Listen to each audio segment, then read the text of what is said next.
ഏറ്റവും നല്ല മോട്ടിവേഷണൽ വാചകം ഇതാണ്: പോലീസർത്തെ ട്രാക്ക് മാറ്റി. സ്വാഭാവികമായിട്ടും നിങ്ങൾ ചിന്തിക്കേണ്ടാവും എന്താണ് ഉദ്ദേശിച്ചതെന്നുള്ളത്. ഒരു കഥ പറയാം.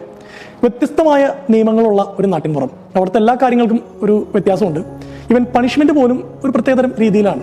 ഇപ്പോൾ ഒരു കാര്യം കള്ളത്തരം കാണിച്ചാൽ, എന്തെങ്കിലും മോഷ്ടിച്ചാൽ, എന്താണോ മോഷ്ടിച്ചത് അതിൻ്റെ ആദ്യത്തെ ലെറ്റർ നെറ്റിയിൽ ചാപ്പ് കുത്തും. ആ നാട്ടിൽ ഒരു പയ്യൻ, കൊച്ചു പയ്യനാണ്, ഭയങ്കര വിശപ്പാണ് അവന്. എന്തെങ്കിലുമൊക്കെ വിറ്റ് പൈസ ഉണ്ടാക്കണം. അവൻ ചെയ്തൊരു കാര്യം, അവനൊരു ആട്ടിൻകുട്ടീനെ മോഷ്ടിച്ചു. വിൽക്കാനുള്ള ശ്രമത്തിനിടയിൽ കൈയോടെ പിടിക്കപ്പെട്ടു. അപ്പോൾ എന്താ സംഭവിച്ചതെന്ന് വെച്ചാൽ, അവൻ്റെ നാട്ടുകാരുടെ മുമ്പിൽ കൊണ്ടുവന്ന് മൊത്തത്തിൽ വിചാരണ നടത്തി. കാര്യം കൊച്ചു പയ്യനാണ്, ചെറിയ പണിഷ്മെന്റ് കൊടുക്കണോ കൊടുക്കണ്ടേ, പക്ഷെ മോഷണമാണ്, പറഞ്ഞ പോലെ തന്നെ കാര്യങ്ങൾ നീങ്ങണമെന്ന് ഈ ഗോത്ര തലവൻ തീരുമാനിക്കുകയാണ്.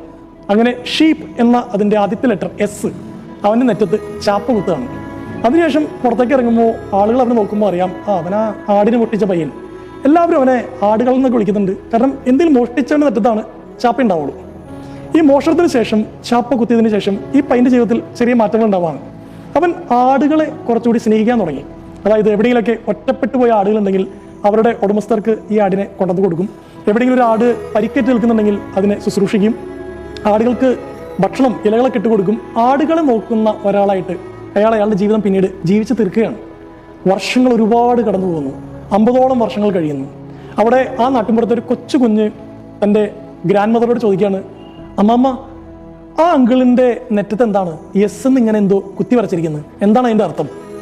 എന്തൊക്കെയോ ഓർത്തുകൊണ്ട് പഴയകാല ഓർമ്മകൾ മനസ്സിലേക്ക് വന്നപ്പോൾ മെല്ലെ കണ്ണു നിറഞ്ഞുകൊണ്ട് ആ ഗ്രാൻഡ് മദർ പറയാണ്, മോളെ, ആ എസിൻ്റെ അർത്ഥം സെയിൻ്റ് എന്നാണ്, വിശുദ്ധൻ. ഇതാണ് ഞാൻ പറഞ്ഞത്, പോലീസരത്തെ ട്രാക്ക് മാറ്റുന്നു. അല്ലെങ്കിൽ വീട്ടിലായാലും കുടുംബ ബന്ധങ്ങളിലായാലും നമുക്ക് വന്നുപോയ ഒരു വീഴ്ചയുടെ ഭാരം ഇപ്പോഴും കൊണ്ടു നടക്കണ്ടാവും. നാട്ടുകാരും വീട്ടുകാരും നമുക്ക് ചിലപ്പോൾ ചാപ്പ കുത്തി നട്ടുണ്ടാവും. നീ അന്ന് അങ്ങനെ ചെയ്തവനല്ലടാ, നീ അന്ന് ബിസിനസ് ചെയ്തിട്ട് പൊട്ടിപ്പൊളിഞ്ഞവനല്ലേ, നീ അന്ന് അവിടെ അങ്ങനെ വൃത്തിയേട് കാണിച്ചവനല്ലേ. ട്രാക്ക് മാറ്റാൻ സമയമായി തോന്നുന്നു. ഈ ട്രാക്ക് മാറ്റുക എന്ന് പറഞ്ഞത് പോസിബിളുമാണ്.